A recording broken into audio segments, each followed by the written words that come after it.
Okay, so the leather I'm using is a Wicked and Craig Vachetta. It's like pretty soft. I think it's like 5 ounces thick. So basically what I do first is I take this brush, I think it's like you can get this at any like leather distributor, and I just sort of like kind of brush stuff away. I use a wool dauber, and then this has already been mixed, but this is the Phoebings. So it's already been mixed, but it's the Phoebings leather dye in orange, and then I mix it with neat's foot oil compound. So this is different than pure neat's foot oil. Don't mix those up. I would also put like some butcher paper under it. This is a tempered glass surface and like super easy to clean, so I don't have to do that. Okay, so mix it up. And then I'll start with like just some circles.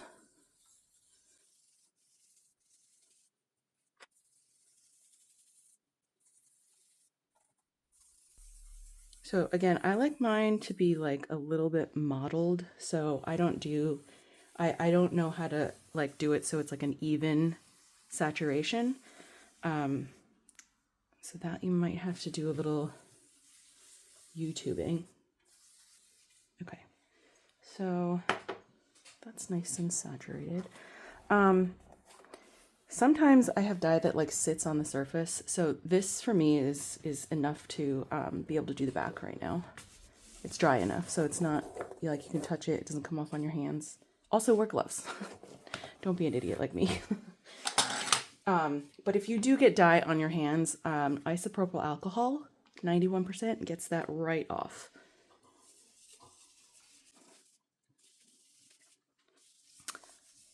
I'll do 2 coats on the back, and then on on the back, like this is the flesh side, and then I will see how it looks to do the front side or the grain side.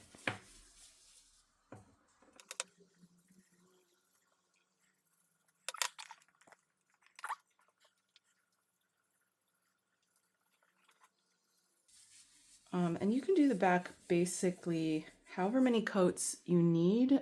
If you're going to make something where you're going to be able to see the back, maybe you want to saturate it a little bit more. For me, I kind of also, most of this is going to be covered except for the middle part, so I just kind of play by ear. Okay, so on this side, I'll do a little buff. I use a microfiber cloth. This has already been through the laundry. I just have a stack of microfiber cloths that I use for all my leather stuff. So I'll just do like a quick buff between.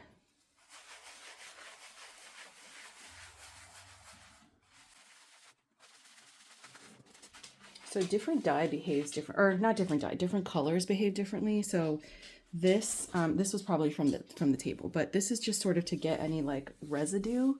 I know like the black Phoebings dye, there's like this powdery weirdness, so I always buff between just to like get that off the surface. And then I go ahead and do another coat.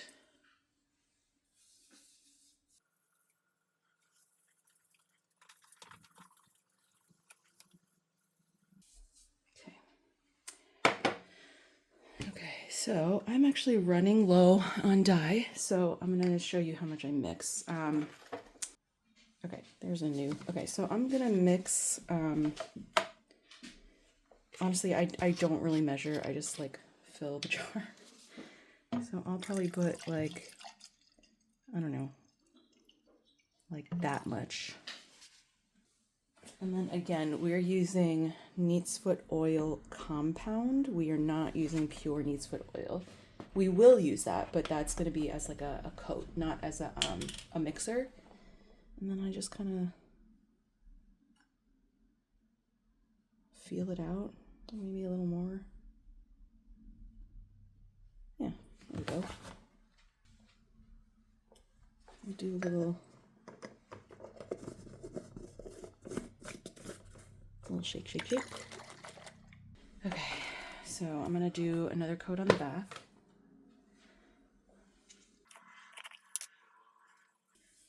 So this actually, you can probably, I don't know if you can see it, but it's got a little bit more oil than the last time like the previous batch that I mixed. I guess err on the side of caution. So you don't want to do too much neat's foot oil compound. If you find that you have too much in there, like your dye is really, like you're seeing more oil than dye, I would cut it with more dye again. I'm so sorry. I wish I could give you an exact amount, but I mean, maybe like 1 to 4 or 1 to 4 or 5 of neat's foot oil compound to dye. I think what I had was 1 to 4. But yeah, it's because I have to be really careful because I tend to over pour, but it's because the Phoebing's dye is alcohol based. The Pro Dye line has some, I think it's cut with a little bit of compound, but the regular line of dye is just alcohol. So depending on the leather you use. So the Wicked and Craig Vachetta is like a much more expensive line of leather or cut of leather or preparation of leather than like your, economy double shoulder from any tannery. So like I find that the cheaper leathers, they feel like crackers afterwards. Actually, here's an example so I dyed this tan and it's like still really like supple. You'll feel it when you start to dye. I would definitely start with the cheaper cuts if you don't want to mess up your like more expensive stuff. Okay, so another buff. Yeah, there's a little residue there. I'm gonna leave it. You can always dye it more before you condition and before you like final prep it, but you cannot dye less. So basically, I'm gonna let this rest or like dry. To be safe, give it 24 hours. So at least overnight. So tomorrow I'm gonna come back to this. It might not be at exactly, what time is it? 9:34 p.m. But it's gonna be at least overnight, or at least until the afternoon before I get to it. And I'm just gonna keep it somewhere to sort of dry out and let the dye really sink into the fibers. Okay, so that is step 1. Oh, okay. Last thing.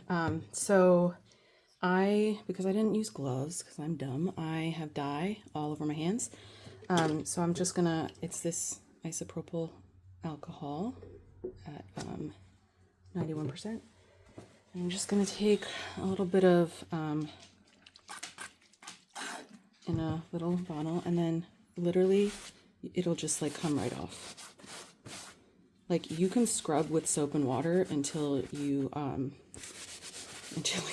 you're blue in the face, but I just use this was like a tip that I found on like YouTube,